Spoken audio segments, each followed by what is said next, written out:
So welcome back mga katiits. So may explore tarong area na puntahan natin, tinuro ng ating kakilala. So ipacheck na yung area ang dati nating kasama. Pinacheck na yung area kung legit ba. So shout out sa ating mga katiits. Ito po yung viewing mga katiits. Dito tayo malapit sa Sapa. So mayroong i-check natin na area. Kasi daw dati dito yung sagupa ng Hapon. Yung sa taas nito, doon yung hospital dati nung dati ni Hapon, na mayroon pang isang pari doon dati na pinutulan ng ulo. So tinatawag nilang sa Thunder. So check lang natin yung area.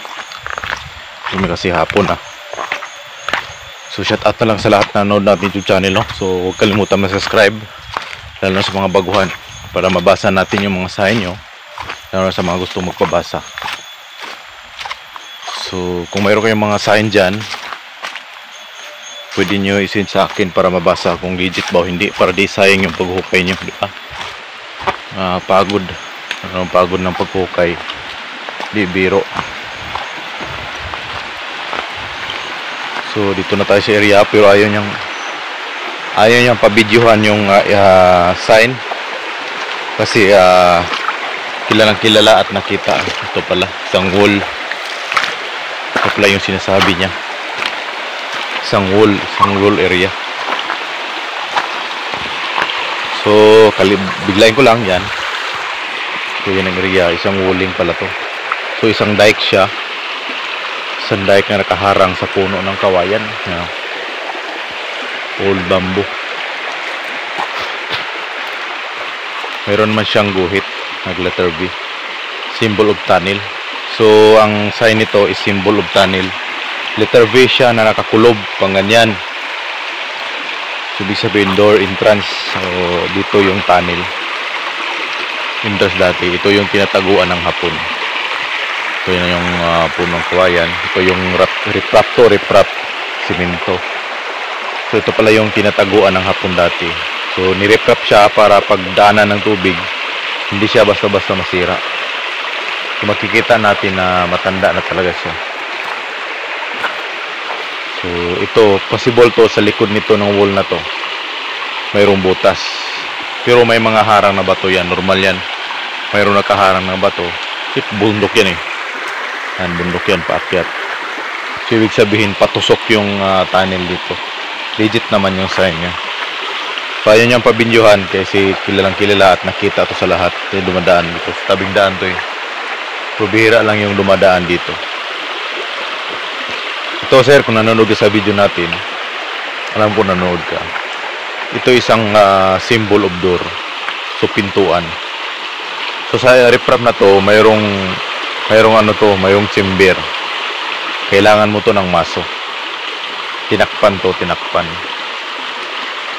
Umikot lang yung daan ng tubig. Ibig sabihin, di siya makalusot doon kasi malaking wall siya. So dito lang siya, sa gilid lang talaga siya makano. So ang mga Hapon kasi mahilig sa mga tunnel, lalo na pag gilid sa Sapa. Bakit? Mahilig sila sa tubig kasi pag wala silang kinakain, umiinom lang sila ng tubig. So mahilig talaga ang mga Hapon sa mga kilid ng Sapa. Alam nyo yan. Tandaan nyo, yung mga Hapon mahilig talaga sa malapit sa Sapa, lalo na pag apakyat yung gilid ng area. So check natin sa unahan kung mayroon tayong makita. Mga Hapon mahilig yan sa tubig. Tandaan nyo lagi, mahilig sila sa Sapa kasi dati naubusan sila ng pagkain. So sa pag-ubos ng pagkain, tubig na lang iniinom nila. Kaya mahilig sila sa Sapa, lalo ang mga ganito paakyat. Possible talaga may tunnel doon. Yung area na yun is mayroong tunnel. So mayroong tunnel doon. So napakaganda yung area mataas. Pwede sila mangisda dito. Kung talagang nagugutom sila, pwede sila mangisda para mayroong makain. Kasi dati nagkaubusan sila ng pagkain, kaya tumira na lang sila sa Sapa. So pwede, tunnel yun. May letter B.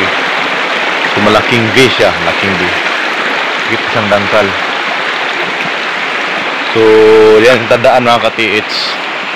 Pag letter B yung nakahiga, halimbawa parang ano ng bubong ng bahay. Ibig sabihin yan, mayroong door dyan, mayroong tunnel na katago. So yan ang ibig sabihin nun. So kung nanood ka sa video na to sir, sa likod ng wall na yan, mayroong butas yan. Pero pinaano yan, ilalagyan ng mga malaking bato, yung mga daanan yan. Magandang pagagawa yan kasi may bundok sa taas. Sa gilid ng puno ng kawayan, malaking kawayan. Uling talaga. Rip-rap na rip-rap. Maganda siya pagagawa niya kasi yung wall sa taas niya yung kawayan, tapos paakyat, pabundok siya. Patusok lang butas nito. So mag-ingat ka lang sa may-ari ng lupa kasi baka maya kakasuhan ganito. So pag butas mo, palimbawa na butas mo tapos nakita ka na may-ari, yung may-ari na ang tatapos nito. Mayroon nga butas ng kawayan. Ganda yung wall pagkagawa. Isang guhit lang. Pag ganyan lang. Isang sign lang talaga makikita mo. Letter V. So ito na sir, di ko lang binibidyohan kasi habi mo ayaw mong bidyohan. So ito siya yung puntahan natin. So dala ka na ng maso dyan. Baka man dyan lang sa ilalim ng kawayan. So yan kagandahan ng area pag ganyan. Pero sa mga tingin ko niya malalim yan. Hindi yan mababaw. Kasi karamihan sa mga bababaw na sign, mayroong mga kanji sign yan. Nilalagyan nila ng kanji. Lalo na sa mga giveaways. Alam mo sa mga giveaways kasi ng presyo, mayroong mga kanji nilagay yan. Mga mababaw lang.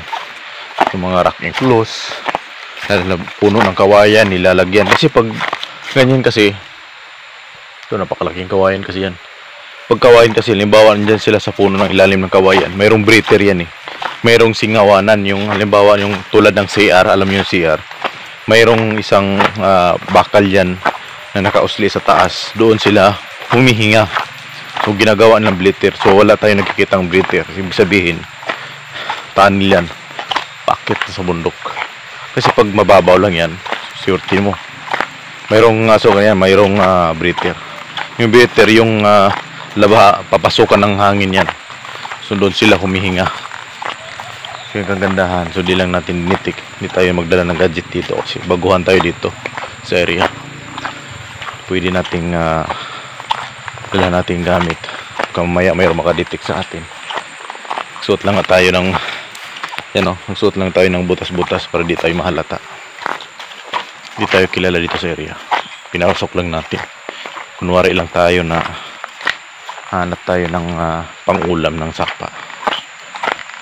So yun mga ka-TH, sa gustong magpabasa ng mga sign, pwede kayo mag-send ng message sa akin. Mindanao Hunter Sign, doon kayo mag-send ng picture nyo para makilatis ko yung area nyo kung legit ba o hindi. Para naman di sayang yung pagod nyo sa paghukay. Ang daming lumalapit sa akin. Tapos yung mga sign is alanganin. Huwag nyong ipilit yung mga hukayin nyo. Hindi naman talaga ganda. Hindi yung mayroong naghukay talaga na hindi naman talaga dapat hukayin. Kasi hindi naman, wala naman talagang laman. Pag sinabing walang laman, huwag mong hukayin. Sayang yung pagod dyan. Yan maging payo ko sa inyo. Paano kayo makakuha nyan? Tapos pag nakabutas kayo, sasabihin nyo na walang treasure. Kasi wala naman talaga.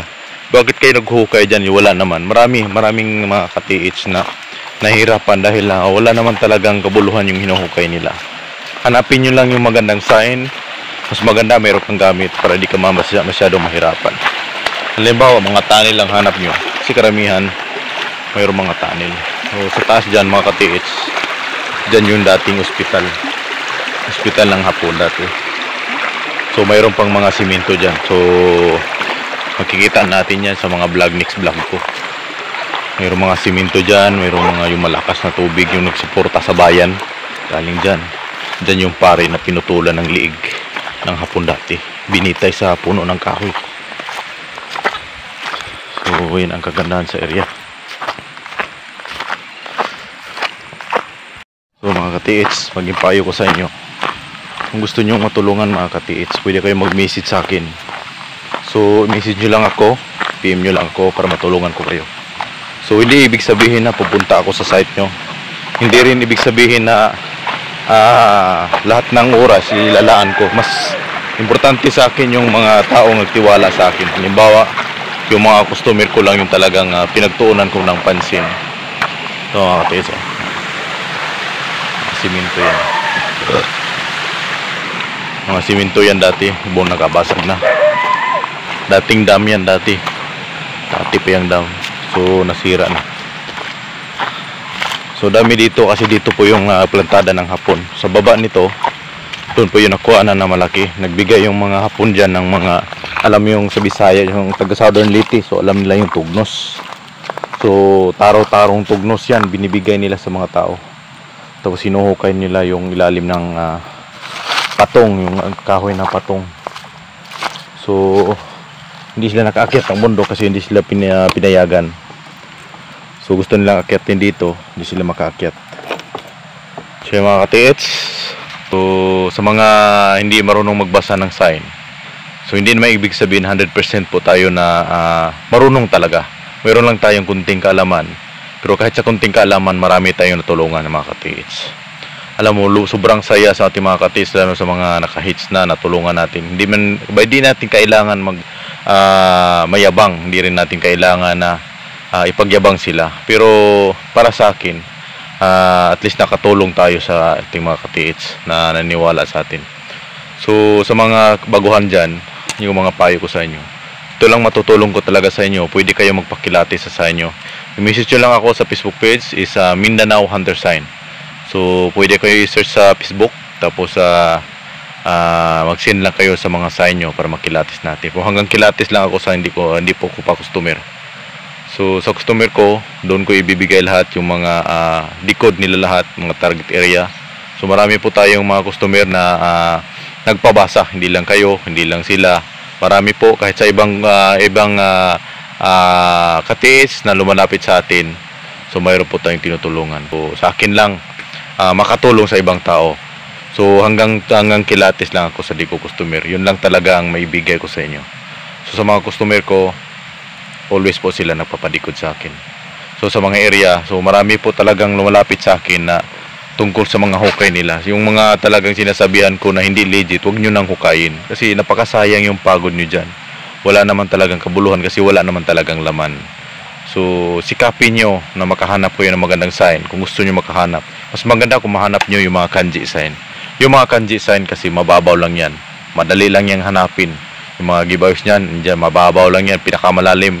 Yung dati 4 feet, mayroong 8 feet, lalo na sa mga gold coins. Nilalagay yan sa mga puno ng avocado. Sinong kilala ng avocado? Mayroon dyan sa Agusan del Sur, sa Tagbina. Sinong taga Tagbina dyan? Mayroong area dyan na bandang Paliko, papuntang kaliguanan yung beach. Tapos mayroong puno dyan na avocado, pero wala na, patay na. So dyan ang dinitik ng ating dating gadget, pero di ko talaga pinapansin. Pero di ko alam na mayroon nakaalam pala dyan na isang matanda na mayroon daw nakabaon dyan na gold coins. So nilalagyan niya yung lata lang, yung latang pabilog, tapos yung taas niya parang isang dangkal at kalahati lang pataas. Tapos mayroong panapton na itim, kulay nito, pero wala na, talagang mayroon ng mga puti kasi nabubutas na yung mga bakal eh. Kahit kanong kapal yung bakal, nabubutas rin siya. So napakagandang sign rin yun. So payo ko sa ating mga katiis, kung gusto ka makahits ng giveaways, maghanap ka ng magandang sign. Mas maganda kung mayroon kang gadget, maging alalay sa'yo. Hindi naman ibig sabihin na ilaan natin lahat sa gadget. Yung gadget lang kasi, siya ang tawag second option. Hinahanap natin yung hatak, yung malakas na singaw. Yun ang pinaka-importante sa atin. So kung magbutas ka na, lalo sa mga katiis natin, mahilig sila sa mga malaliman kasi gusto nilang malaki para gusto nang yumaman agad. Ganun ang isip nila. Hindi nila iniisip na gaano ba kahirap magbutas ng malalim. Mas maganda unahin yung giveaways. Yung giveaways muna, yung halimbawa makahanap ka ng magandang sign, tapos malalim pala, lagyan mo na lang yan ng palatandaan para kapag dating ng panahon na makahits ka ng giveaways, balikan mo yan kasi mayroon ka ng pera. Huwag mong ubusin yung pera mo na dyan sa malalim na yan. Kasi yung malalim na yan, di basta-basta yan, mayroong mga water trap yan. Napakahirap yan kukunin. So yun lang katiis, maraming salamat at God bless po sa inyo sa nanood ng ating YouTube channel. God bless po sa lahat nanood ng ating YouTube channel.